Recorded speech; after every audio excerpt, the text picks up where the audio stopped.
Welcome to season 3 of Being Unapologetically Authentic, the podcast where we embrace our whole selves so that we can succeed on our own terms. My name is Jean Tian. I am your host of this podcast, and as a mom of 2, with this podcast, a best-selling author, a TEDx Oneonta speaker, and the creator of the Success Method, I teach my clients, and now you, how to have it all without the overwhelm and hustle. Let's get started. Hey everybody, welcome to another episode of Being Unapologetically Authentic with me, your host, Jean Tian. I am so excited to be back here with you, and I apologize for the long gap in between the last episode and this episode.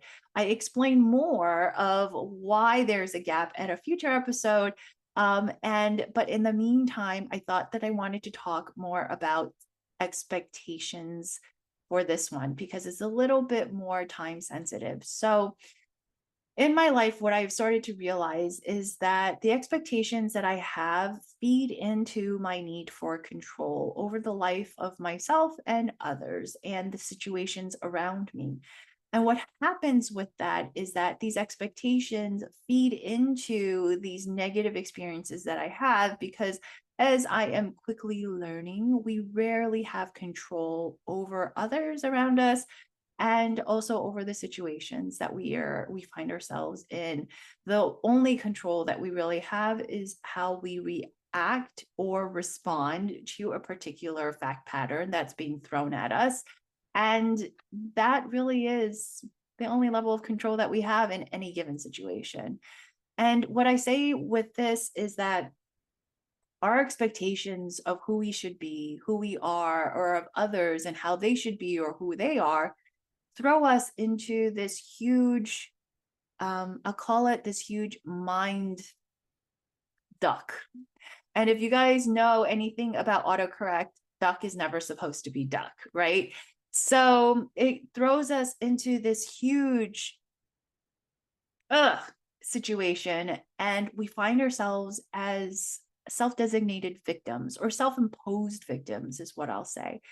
And here's a story that I will share. I was actually just having coffee with a friend of mine, and she was talking to me about the stuff that's going on in her life. And, she was visibly upset.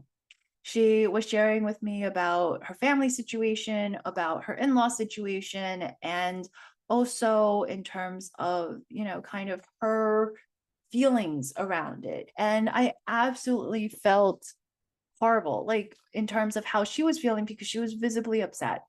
And I wish that there was so much more that I could do to help her.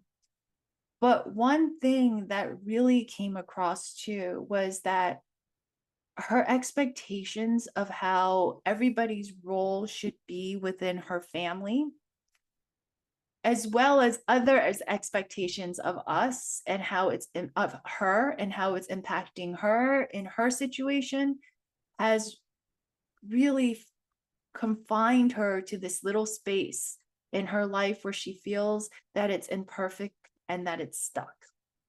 And I don't want to give too much away because it's really not my story to share. But what I will share is, I think for me, how I resonated with her story is that I went into this marriage and into this family. And also, I grew up really thinking that the men in my life were meant to be the decision makers. We're meant to be the leaders of the family. And that I was meant to be a supporting role. And to a certain extent, it's funny that I say that because I am not necessarily one to just sit behind and let others make decisions for me. I'm actually pretty strong-minded and strong-willed. And yet there was a secret part of me that wanted my home to be a place where I could just flow with the decisions that were made for me. And I think that this is so funny because I know in reality, when I think about it, I probably wouldn't let it happen either. But these were the expectations that I had with regards to the roles and responsibilities of what a husband should do and what a wife should do. And I also had very strong expectations about how my kids should behave and how they should perform in school, etc. what I have been shown over and over again, especially over the last few months, is that my expectations are rarely the reality of the case. And my expectations keep me from creating and enjoying the relationships that I do have as they are today. And what happens there is that my expectations for my husband, my expectations for my kids push me to push them to be somebody who they may not be, and to make it very uncomfortable for them to be who they are in my household or in our household. And there was a part of me, I remember thinking on the way home from a drive one day, I was thinking, I understand. And I knew I was being very hard on my son because of his grades, of his academic challenges at school, etc. And I remember this thought, and it shocked the living daylights out of myself. And this was my own thought that came into my own head. And I will tell you why in a minute as to why it shocked me. My thought was, well, I am doing what's best for my son by pushing him to do the best that he can. And I can either do that and make sure that he has a very comfortable lifestyle to give by giving him all of the technical skills and soft skills that he needs to succeed in life, or I can accept him as who he is today and have a more meaningful relationship with him. And I found myself saying, well, is it so bad that I push him to be this person who I know he needs to be in order to succeed in life? Because at the end of the day, I know it's best for him, right? And that he'll be comfortable. And even if he hates me at the end, I know I did what's best for him. And that was the thought that threw me for an entire loop, because I heard myself repeating my mom at that point. And by no means is my mom like a terrible person. She did what she thought was best because that's what they had to do, because they're immigrants. They had to survive, right? So she pushed me to survive and be the best that I can with what we had.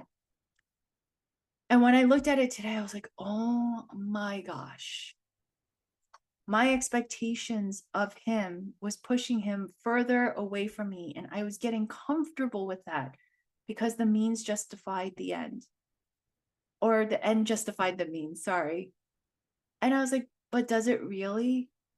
Would I really be okay with my son hating me for the rest of my life and not having a good relationship with him and not having him as someone who I can speak with, who I can love on, and who I can really just cherish for who he is today?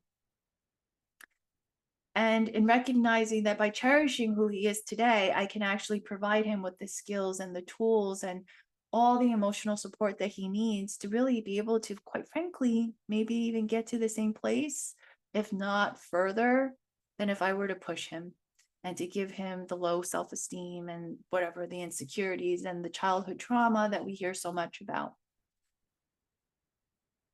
So my expectations of who he needed to be, because I had expectations of who I needed to be as a parent, led me to try to control so much of what he's going through today, so much of the decisions that he needs to make for himself, so much of the situations that he and I both find ourselves in because of the things that are happening around him, whether it's with school or sports or whatever it is. And it is through this control efforts that I've been making that I realized that I have truly no control over it at all. And the reason I realized that is because I was literally forced to realize that. Because no matter what I did, there were certain things that were happening that I honestly had no control over when it came to his schoolwork or the stuff that was happening with him outside of that. So these expectations of myself, of others, created so many arguments, so much tension, so much stress. It killed me for the last 3 months.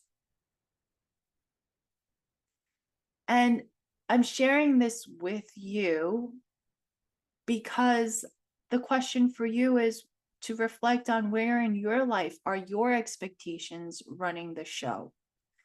Where in your life are your expectations leading you down the path of this need to control, to prevent, or to create this outcome that you think is best, when in reality it might not be best at all? Because we're failing to be present and to really see what is needed for us, around us, to create the best for all of us.